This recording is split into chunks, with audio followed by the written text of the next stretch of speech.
赐毒酒一杯。眼见魏征夫人裴氏真把毒酒喝了下去，刚刚还严肃的李世民反而笑出了猪叫声。这毒酒的滋味如何呀？喝醋一个玩意。这是李世民有史以来整蛊魏征最解气的一次，仅仅一招以牙还牙，便将魏征吓得差点尿湿裤子。原来就在前不久，魏征上奏了一份如何促进大唐发展的规划书。二凤看后十分高兴，再一联想到魏征以往的功绩，李世民便忍不住地夸赞了他2句：“你是一个不可多得的忠臣。”然而让李世民万万没想到的是，自己这随口的一句夸奖，竟又一次触动了魏征喷他的被动技能。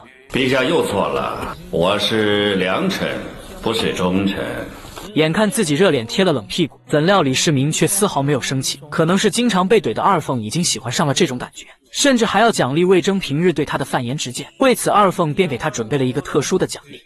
我现在什么都给你了，比如说关节啊、财富啊等等等等。还有一样东西我没有给你，陛下指的是什么？女人。此话一出，魏征顿感一股凉气顺着后脚跟直冲天灵盖，让他小脸煞白，一时间不知如何应答。可李世民见状就不明白了，要知道对于这样的恩宠，别人可是求之不得的呀。怎么看你这样子好像很不情愿啊？难不成你喜欢男人不喜欢女人吗？于是，在李世民的追问下，老魏头才吞吞吐吐地解释起来：“我已经有妻室了。”我当然知道你有妻室，陛下既然已经知道了，就不必为难我了。李世民就纳闷了，我送你7、8个小妾，让你回家好好享受一下，这怎么是为难呢？魏征表示自己和妻子一路走来患难与共，早已他中有我，我中有他，所以我是绝对不会抛弃糟糠之妻的。魏征啊魏征，谁让你抛弃他？你看看这满朝上下，有谁只有一房妻妾？李世民说的虽然在理，但魏征一想起家里的母老虎，身子还是不由得打个冷战。这要是真带个小妾回去，恐怕房子都会被他给掀了。于是请求陛下将这赏赐给需要的人吧，就比如屏幕前的帖子们。不，别人不配，我今天就是要赏给你。陛下，我还是不要接受了。魏征，你要抗旨吗？李世民的故作严肃让魏征一时间手足无措，但是又不敢违抗李世民的旨意，于是他也只能硬着头皮表示：“我能回去和贱内商议一下吗？”不行，你商量什么呀？我是皇帝，我说什么就是什么，你商量什么？平日里能言善辩、才思敏捷的魏征蒙圈了，一边是不可忤逆的皇权，一边是不敢激怒的母老虎，左右为难的他不知如何是好。而李世民眼看魏征如此难受的模样，于是就退一步给了魏征一个特权，准许他回去与妻子商量一下。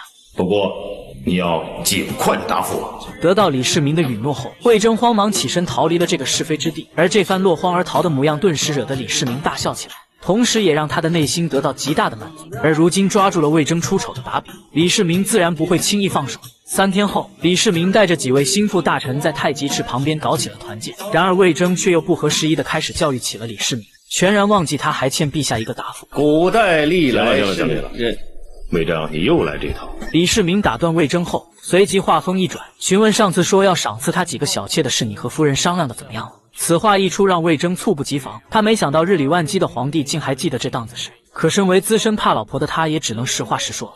贱内不同意。什么？不同意？哦，他不同意朕的意思？不瞒陛下，他说如果我要接受陛下的赏赐的话，他要去寻死。此话一出，在场所有大臣以及李世民都是一副不可思议的样子。他们没想到这个怼天怼地的谏臣魏征居然怕老婆，而这也惹得李世民顿时玩心大起，于是就准备借此机会来看一看魏夫人有多刚烈。行，既然他要寻死，让他到这儿来寻死。来啊，陛下，把魏征夫人叫来。说完，他又低声吩咐太监让他去准备一样东西。而魏征知道夫人裴裴的泼辣性格，要是一不留神把陛下给骂了，那可真是吃不了兜着走啊。于是赶紧推说太极池是庄严场所，不适合让夫人进来，还是请陛下收回命令吧。可魏征越拦着李世民就越来劲，这话你就说错了，这地方来过女人，我看没什么。你的夫人能到这儿来，你应该感到自豪才对。一旁的吃瓜群众也都纷纷翘首以盼，准备欣赏这出好戏。没多久，酷似菜根花宝贝的魏夫人便来到了现场。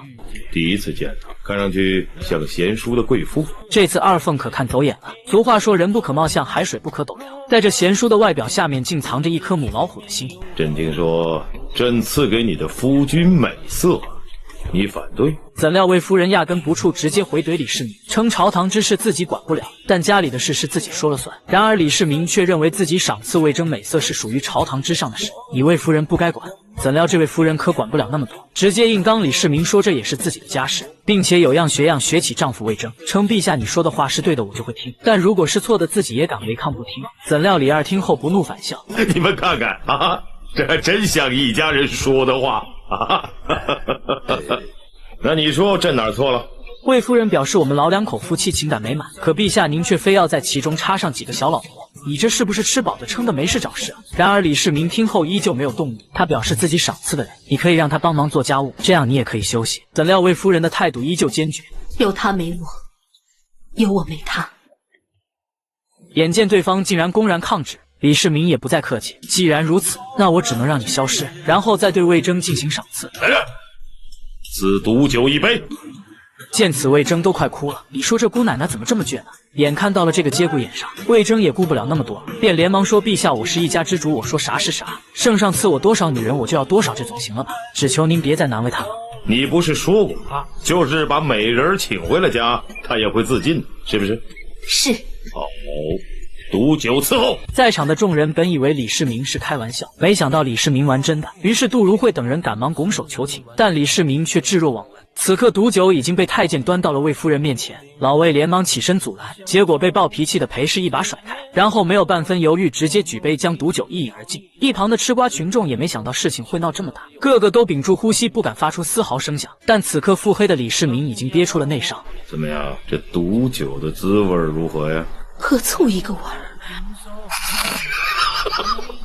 看着李世民哈哈大笑，在场众人这才恍然大悟，原来杯中并非毒酒，而是一杯山西老陈醋，而这正是吃醋这个典故的由来。